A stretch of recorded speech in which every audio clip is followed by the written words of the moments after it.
อ้าวไปนางมือเนกาฮอดเทือนน้องซันดี้คือ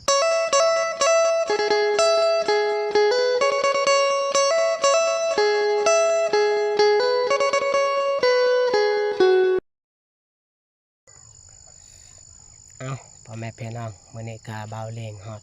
เหือนน้องซันดี้คือเก้าพี่น้องเอ้ยกาก่อนอื่นก็กราบทักทายสบายดีพ่อแม่พี่น้องเบิดสุขูสุคนบอกว่าจะเป็นพังลาวพังไทยและต่างประเทศขอสวัสดีสบายดีเบิดสุขูสุคนเนาะวันนี้กาเบาเลงมาถ่ายบรรยากาศเหือนน้องซาลีคือเก่าพี่น้องเอ้ยกามาเบิ่งมาชมน้ำกันเด้อพี่น้องเด้อไป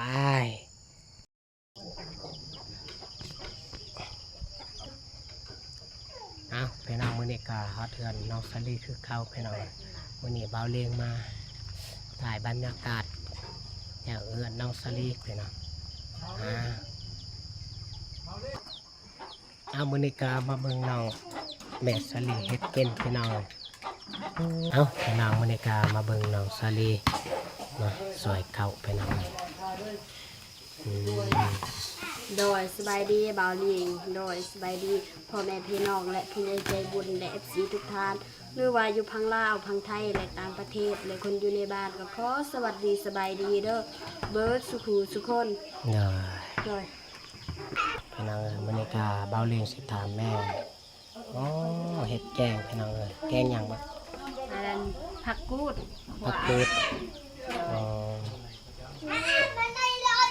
สบายดีเด้อแม่โดยโอ้ยยากสบายดีเด้อบ่าวลิงสบายดีผู้ใหญ่ใจบุญสบายดีสีทุกทานหรือว่าในลาวและไทยและต่างประเทศก็ขอสวัสดีสบายดีเด้อบนสุขูสุขคนสบายดีป่ะโดยสบายดีนะเฮ็ดกินตอนแรกเหรอโดยตุกตักมาถือตักเต่าอ่ะเต่าดูกระหายเลย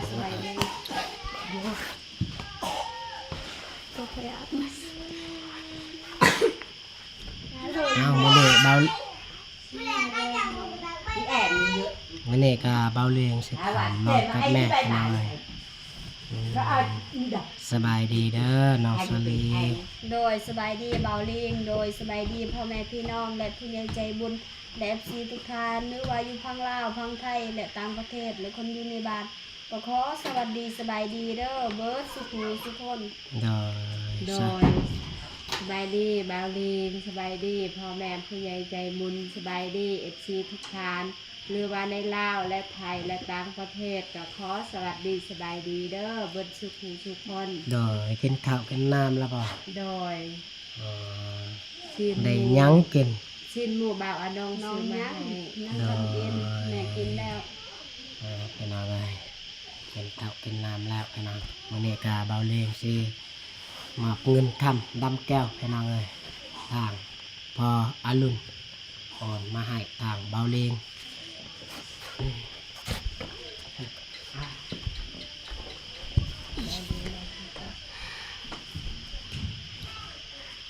สบายดีเด้อ FC ทุกท่านบรรยากาศเบาเลี้ยงสิมาเงินคำดำแก้วให้น้องสลีกับแม่ไปเราทางพออรุณโอนมาให้ทางเบาเลี้ยงไปเราเป็นบาท1,500 บาทให้เราเป็นเงิน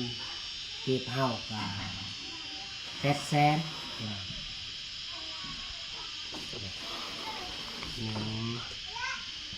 จับเลย2 3 4 5 6 7 8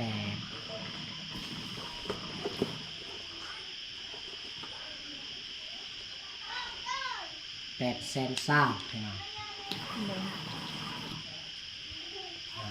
มีแต่น้องกับ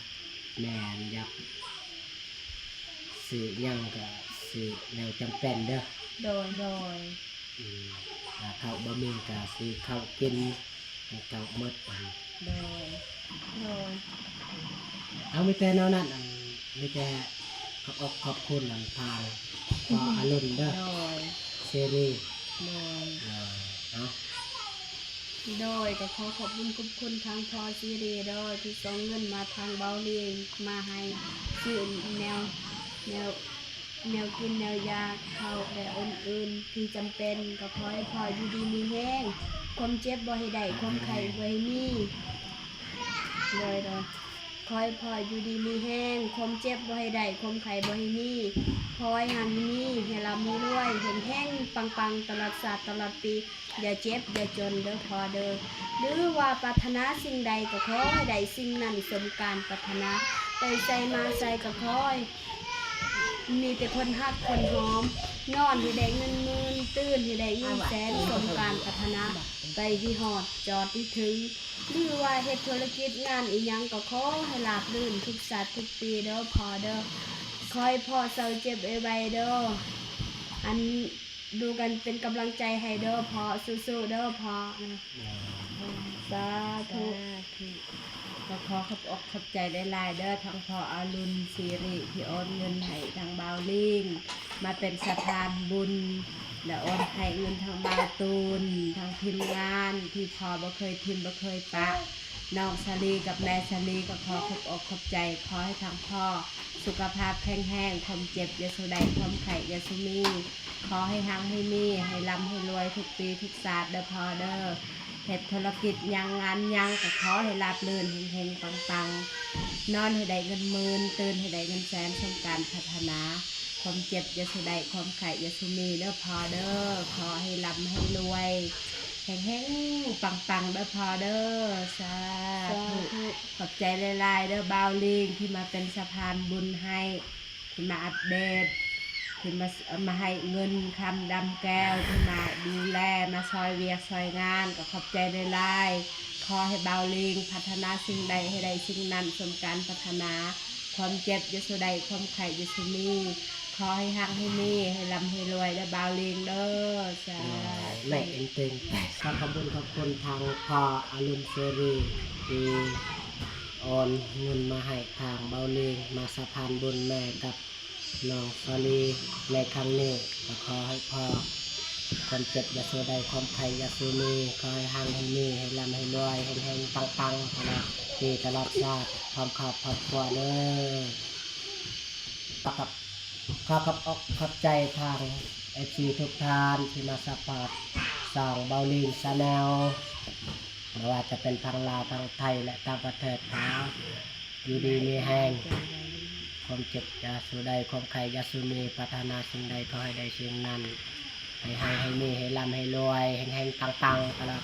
ศาสตร์ตลอดปีเด้อคลิปนี้กาเบาลิงที่จบเพียงเท่านี้ถ้าติดตามคลิปต่อไป